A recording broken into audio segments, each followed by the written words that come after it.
नमस्कार साथीहरू, स्वागत छ हजुरहरूलाई हाम्रो नयाँ युट्युब च्यानल टेक्निकल नेपालमा। आजको यस भिडियोमा म हजुरहरूलाई यो जुन चाहिँ ओस्मो मोबाइल 7P छ त्यसलाई चाहिँ अनबक्सिङ गरेर देखाउँदैछु। सो यो चाहिँ मैले एमाजोनबाट मगाएको हो। हजुरहरूलाई लिङ्क चाहिन्छ भने म डिस्क्रिप्सनमा राखिदिन्छु एमाजोनको। It cost me around $185। DJI को माइक कनेक्ट गर्न एकदमै इजी हुन्छ, तर मलाई यो चाहिएको थिएन because I already had adapter. So यसलाई चाहिँ म अनबक्स गर्दैछु। अनबक्स गर्नको लागि चाहिँ साइडमा यस्तो छ, यसरी सट्ट खोलिन्छ, लाइक आइफोन जस्तो फिल आउँदो रहेछ। अनि ओपन गर्नको लागि यो तान्नु पर्ने रहेछ यतापट्टिबाट। सो यहाँ भित्र रहेको छ। फर्स्टमा मसँग के छ सबै कुरा देखाउनेछु। फर्स्टमा खोल्ने बित्तिकै तपाईँले यस्तो देख्न सक्नुहुन्छ, यो चाहिँ ओरिजिनल हो। सो यहाँबाट यो छ साइडमा। म चाहिँ सरी यो छ, यो चाहिँ स्टिक हुनसक्छ। अनि त्यसपछि यो छ, यो वारेन्टी के हो। त्यसपछि अर्को यो छ, यहाँभित्र के छ हेरिहालौँ। यो चाहिँ चार्जर जस्तो देखिएको छ। यो C2C रहेछ, जुन आइफोन 16 वा 15 भन्दा माथिको लागि हो। अर्को हामीसँग छ, अरू केही छैन। यो चाहिँ मोबाइलको स्टिक अड्काउनको लागि रहेछ, मोबाइल अड्काउने। त्यो नि रहेछ, ओके। त्यो अप्सनल जस्तो लागिरहेको थियो, होइन रहेछ क्या। चार्जर जस्तो पनि देखिन्छ। खोल्नु हाल्नु है त, खोल्नै गाह्रो छ यार, काटिदिउँ ल। त्यो अनबक्सिङ गर्दाखेरि सिजर राख्नु नराख्नु एउटा चाबी चाहिँ राख्नुपर्छ जस्तो लाग्छ। यो चाहिँ के छ भने यसमा चाहिँ फ्ल्यास, यो चाहिँ लाइट, यसले चाहिँ लाइट बाल्न मिल्छ होइन। अन गरिदिउँ भनेको चार्ज छैन जस्तो छ। यो चाहिँ तपाईँको राति सुट गर्नको लागि चाहिँ लाइटहरू, यसले लाइट फाल्छ र क्यामेरा सेन्सर पनि छ।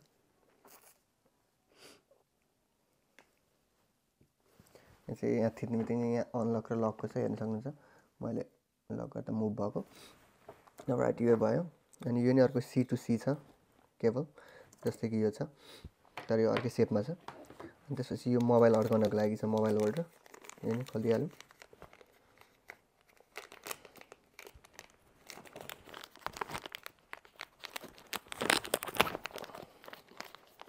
चाहिँ मोबाइल अड्काउनको लागि छ। यो चाहिँ मुभ यस्तो लामो हुन्छ, यो मोबाइल यसमा टक्क अड्काउने होइन।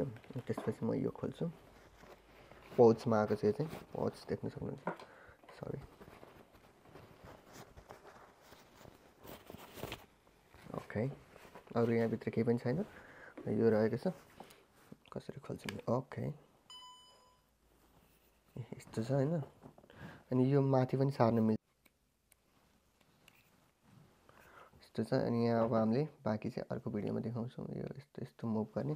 यो यसमा चाहिँ तपाईँको हेर्न सक्नुहुन्छ, यसमा चाहिँ हामी यो अड्काउँछौँ यसरी। म्याग्नेटिक क्लिप छ, अड्किसकेको छ, हेर्न सक्नुहुन्छ, आफै मुभ भइरहेछ। यो अपरेट गर्नलाई चाहिँ DJI मोनो एप चाहिएको छ, म चाहिँ जुन इन्स्टल गरेर अब स्क्रिन सेयर गर्नेछु। सेन्सरले आफै मुभ भइरहेछ, हेर्न सक्नुहुन्छ। सो अब चाहिँ यसमा म मोबाइल राखेर हजुरहरूलाई कस्तो चाहिँ हुन्छ भनेर देखाउँछु है त। यसरी भिडियो रेकर्ड हुन्छ। यसमा फर्स्टमा चाहिँ तपाईँले ब्लुटुथ कनेक्ट गर्नुपर्ने हुन्छ। सो बाँकी चाहिँ म यसमा सेटअप गरेर हजुरहरूलाई देखाउँछु है त। Thank you. अरू यसको बारेमा भन्नुपर्दा यसलाई चाहिँ यस्तै तानेर लामो स्टिक बनाउनु पनि सकिन्छ, हेर्न सक्नुहुन्छ। भन्ने यसलाई यसरी तानेर यसरी ओपन गरेर यसलाई स्ट्यान्ड बनाउनु पनि सकिँदो रहेछ। Pretty nice. अब चाहिँ मैले DJI मोनो एप इन्स्टल गरेँ। यो एप इन्स्टल गरिसकेपछिको यसमा 4वटा अप्सनहरू, मेन्युहरू, 4वटा खिच्ने तरिकाहरू रहेछ। एकदम इजी टु अपरेट छ। अनि त्यसपछि म चाहिँ यो बाहिर आएर एप्लिकेसन इन्स्टल गरेर चाहिँ मैले आफ्नो एकाउन्ट लगइन गरेर सजिलोसँग एप्पल एकाउन्टबाट गर्न सकिन्थ्यो। अनि यहाँबाट चाहिँ मैले यसरी सुटहरू गरेर एकदम इजी थियो, एकदम क्वालिटी एकदम इम्प्रुभ छ।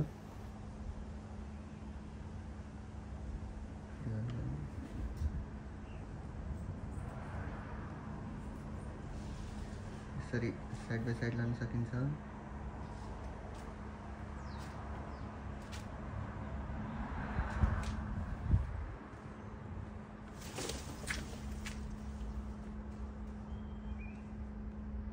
एउटा मोड पनि चेन्ज गर्न सक्नुहुन्छ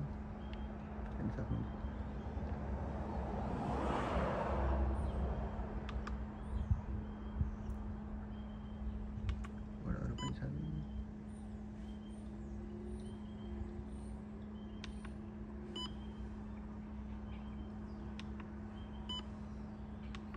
यो चाहिँ अपरेट गर्न चाहिँ मलाई त्यति आइडिया छैन मैले चाहिँ जस्ट अनबक्सिङको भिडियो बनाएर कस्तो सुट गरिन्छ भनेर म चाहिँ एकदमै मन पर्यो यो एकदम सुटिङहरू गर्दाखेरि एकदम क्वालिटी एकदम इम्प्रुभड आएको छ अनि एकदम फ्लेक्सिबल स्टेबलहरू धेरै कुराहरू अनि यसमा चाहिँ इभन नाइट सुटको लागि लाइटहरू पनि रहेछ मेरोमा त्यति मोबाइलमा चार्ज थिएन अनि यस्तो मुभहरू गर्ने एकदमै इन्टरटेनिङ छ हेर्न सक्नुहुन्छ हजुरहरूले पनि यदि यो किन्दै हुनुहुन्छ भने एकदम वर्थ इट छ प्राइस पनि त्यस्तो धेरै छैन इभन DJI ओस्मो पकेट भन्दा पनि यसको क्वालिटी iPhone 16 Pro Maxहरूबाट खिच्नुहुन्छ भने यसको राम्रो लाग्यो मलाई चाहिँ हेर्नुहुन्छ जुमहरू गर्न सकिन्छ एक्सटेन्ड गर्न मिल्छ एकदम त्यस्तो एक्सपेन्सिभ पनि छैन यो कम्पेरेटिभली यसको फङ्सन हेर्ने हो भने सो इट्स वर्थ इट जस्तो लाग्यो मलाई चाहिँ अनि त्यही हो गाइज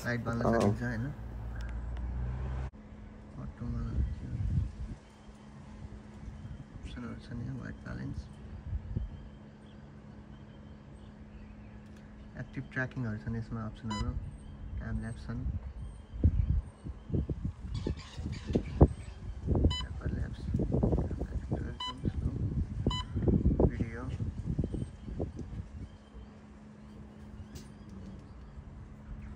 यो चाहिँ खासै मैले चलाउनु जानिनँ अनि यस्तो पनि छ नि यहाँ यस्तो अन गर्ने अफ गर्ने नि छ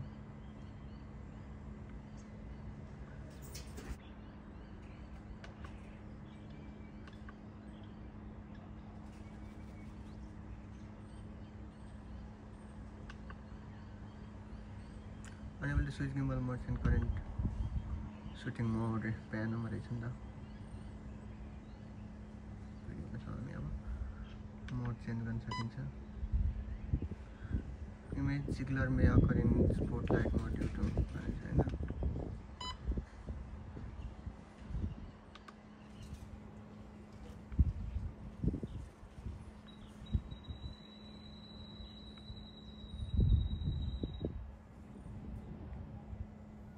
यहाँ चाहिँ तपाईँको ट्युटोरियलहरू नि एट्याच गरिदिएको छ यदि तपाईँहरू यसमा कम्फर्टेबल हुनुहुन्न भने ट्युटोरियल हेरेर पनि सिक्न सक्नुहुन्छ एकदम इजी टु अपरेट छ तर कति कुराहरू चाहिँ गर्दै सिकेँ मैले पहिला चलाएको थिइनँ so that's all for today guys thank you so much for watching यदि हजुरलाई केही क्वेसनहरू छ भने फिल फ्री टु एन्सर अनि that's all for today hope you like this video thank you so much have a good day zoom लास्टै आएछ wide एङ्गलमा खिच्न सकिन्छ एकदम राम्रो क्वालिटी आइरहेछ सायद यति नै होला खासै अरूभन्दा मलाई त्यति थाहा छैन के भन्छ यस्तो मुभ गर्ने यो चाहिँ यस्तो यो स्टेबलाइजेसन रहेछ यसरी अफ भएको छ